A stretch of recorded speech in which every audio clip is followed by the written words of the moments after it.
안녕하세요. 인생을 풀어주는 독서연구소입니다. 여러분은 책 한 권을 읽는데 얼마나 걸리시나요? 한 달이 지나도 한 권을 다 읽지 못하거나 어렵게 끝까지 읽었는데 며칠 지나면 내용이 거의 기억나지 않았던 경험 한 번쯤 있으실 겁니다. 사실 책을 안 읽는 사람이 많은 게 아니라 어떻게 읽어야 하는지를 모르는 사람이 훨씬 많습니다. 그래서 책을 펼쳤다가 금방 덮고 읽어도 남는 것이 없다고 느끼게 되는 것이죠. 그런데 우리나라의 독서 현실을 보면 이런 고민이 나만의 문제가 아니란 걸 알 수 있습니다. 2026년 얼마 전에 국민 독서 실태 조사가 나왔는데 성인 10명 중 6명은 1년 동안 책을 한 권도 안 읽었다고 했습니다. 독서율이 무려 38.5%로 역대 최저라고 했습니다. 근데 재밌는 게 20대만 유일하게 늘었습니다. 75.3%는 대신 종이책보다 전자책이나 오디오북으로 많이 읽는다고 했습니다. 나이가 들수록 뚝뚝 떨어지고 있습니다. 네, 책 읽는 이유를 물어보니까 그냥 재밌었어가 제일 많았고, 그 다음이 자기 개발, 그 다음이 일이나 공부 때문에, 마지막이 마음 위로 받으려고, 그리고 다들 도서관보다 집에서 읽는다고 했습니다. 이거 보면서 든 생각이 사람들이 책을 안 읽는 게 아니라 방식이 바뀌는 거구나 싶더라고 생각했습니다. 형식이 뭐든 결국 재미있고 위로되고 도움되면 사람들이 다시 책을 펴는 것 같습니다. 그리고 필리처 글쓰기의 책이란 걸 추천하고 싶어졌습니다.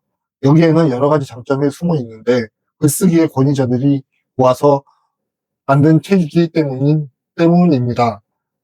글을 좀 아는 사람들이 어떻게 쓰고 원고를 어떻게 다듬고 태고를 어떻게 하고 하는 모든 장면을 다 담고 있어 즉 나만의 스토리텔링이 가능하게 만들어줄 수가 있습니다. 여러분들에게 3가지 방법에 대해서 알려드리겠습니다. 첫 번째, 처음부터 끝까지 읽으려고 하지 마세요. 많은 분들이 책을 펼치면 1페이지부터 마지막 페이지까지 순서대로 읽어야 한다고 합니다. 그런데 이게 가장 힘든 방법입니다. 생각해보세요. 영화를 볼 때도 예고편을 먼저 보잖아요. 책도 마찬가지입니다. 먼저 목차를 읽어보세요. 그리고 제목, 소제목, 굵은 글씨만 읽어보세요. 이것만 해도 이 책이 무슨 이야기를 하는구나 라는 큰 그림이 그려집니다. 이건 시험지가 아닙니다. 순서대로 읽어야 한다는 규칙도 없습니다. 오히려 큰 그림을 먼저 알고 읽으면 이해도 훨씬 빨라집니다. 두 번째, 다 기억하려고 하지 마세요. 독서를 시작하면 많은 분들이 이런 생각을 합니다. 이걸 다 외워야 하는 거 아니야? 절대 그런 필요 없습니다. 여러분이 한 권의 책에서 단 하나의 문장만 얻어도 그 책은 값어치가 있습니다. 저도 책을 읽을 때는 마음에 드는 문장에 밑줄을 긋거나 메모를 합니다. 그리고 책을 다 읽은 뒤에는 밑줄 친 부분만 다시 읽습니다. 신기하게도 책 전체를 다시 읽는 것보다 훨씬 오래 기억에 남습니다. 책을 외우는 것이 아니라 필요한 것을 다시 가져오는 도구라고 생각해 보세요. 그렇게 마음이 편해지면 독서도 훨씬 즐거워집니다. 세 번째, 읽고 나서 1분만 이야기해 보세요. 독서를 잘하는 사람들이 공통점이 하나 있습니다. 바로 읽은 내용이 자기 말로 설명한다는 것입니다. 거창할 필요도 없습니다. 혼자 있어도 괜찮고 가족에게 이야기해도 좋습니다.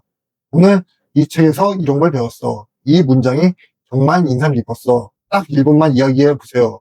설명하는 순간 머릿속에서 다시 내용이 정리됩니다. 그래서 기억도 오래 가고 내 생각도 함께 잘하게 됩니다. 독서는 책을 읽는 것이 아니라 내 언어로 한 번 더 말하는 순간 진짜 내 것이 됩니다. 오늘 말씀드린 3가지만 기억하시면 됩니다. 첫째, 처음부터 끝까지 읽으려고 하지 마세요. 둘째, 다 기억하려고 하지 마세요. 셋째, 읽은 내용을 1분만이라도 내 말로 이야기해 보세요. 독서는 많이 읽는 사람이 잘하는 것이 아닙니다. 꾸준히 편하게 읽는 사람이 가장 멀리 갑니다. 오늘부터 부담을 내려놓고 한 페이지씩 즐겁게 시작해 보세요. 그리고 여러분들의 구독과 좋아요는 저에게 가장 큰 힘이 됩니다. 감사합니다.